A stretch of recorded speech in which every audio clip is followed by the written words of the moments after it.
You have now joined us for Face to Face. Clearly, our colleges and universities today have professors that are not permitting critical thinking.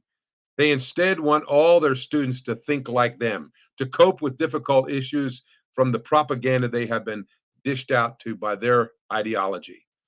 Essentially, being able to think critically involves developing a set of skills that builds self empowerment, and confidence. Inevitably, things that would positively be downplayed if able to think for themselves.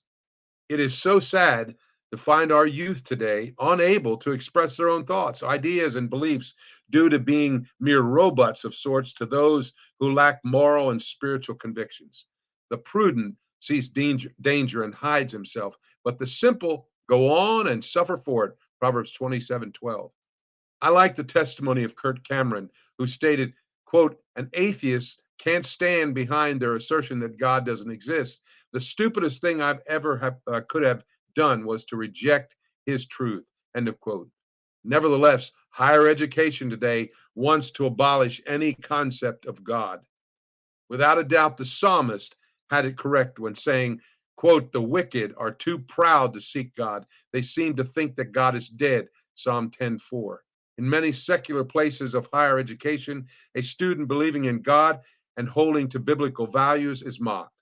It is so important to be a critical thinker rather than permitting someone else to think for you. One of the ways in which humanity has formed was formed in the likeness of God was in possessing intellect. Paul says in 2 Timothy 2:23, don't have anything to do with foolish and stupid arguments because you know they produce quarrels. Definitely, we may conclude stupidity breeds stupidity, something that is unfortunately being observed in colleges and universities by students when they don't want to hear any opposing viewpoints, readily claiming, in fact, that opinions different from what they've been taught upsets them. All you can say is put on your big boy or girl pants. Solomon states this way stupidity is the delight of the senseless, but an understanding man walks uprightly. Proverbs 15:21.